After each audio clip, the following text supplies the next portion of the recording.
Et le bonjour, aujourd'hui on va parler d'une histoire assez étrange qui est apparue dans les journaux anglais, que ce soit les journaux sérieux anglais ou les tabloïds. C'est un rapport qui est sorti sur les dangers que posent certaines personnes pour la famille royale. Donc apparemment, ils auraient recensé près de 170 personnes qui auraient posé des problèmes à la famille royale, que ce soit par leur comportement, c'est-à-dire aller à Buckingham, ou alors leur envoyer des lettres de menaces, ou alors en se comportant de façon bizarre en leur présence. Donc 170 personnes.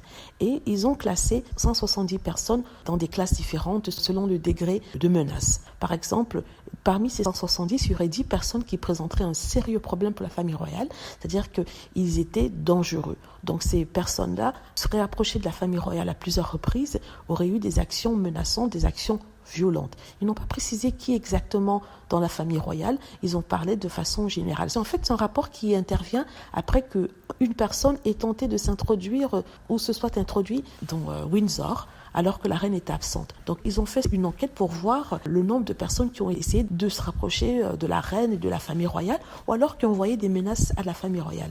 Et justement, ils ont découvert 170. Parmi ces 170, 10 étaient sérieuses, 10 personnes, et il y avait aussi 35 qui étaient modérément sérieuses et effrayantes, et posant un risque moyen, et le reste, c'était des personnes qui posaient des risques légers pour la famille royale. Donc, je reviens dessus pour parler du fait que le prince Harry avait demandé une protection pour ses voyages en Angleterre. Donc, c'est marrant, quand le prince Harry demande une protection, on dit que non, il n'en a pas besoin, que s'il avait été en danger, Scotland Yard serait informé et lui aurait donné cette protection-là. Mais quelques mois plus tard, ils nous sortent cet article-là pour dire que oui, il y a des gens qui sont fous et qui sont suffisamment sérieux pour pouvoir attenter peut-être à la vie d'un membre de la famille royale ou qui a fait des gestes dans ce sens-là. Donc, d'un côté, on ridiculise Harry, on minimise le risque dont il fait face quand il s'agit des fous dans la famille royale. Et je peux vous dire que les fans de la famille royale qui détestent Meghan Markle font une haine incroyable et vicieuse contre ce couple-là. Il est tout à fait normal que le prince Harry ne se sente pas confortable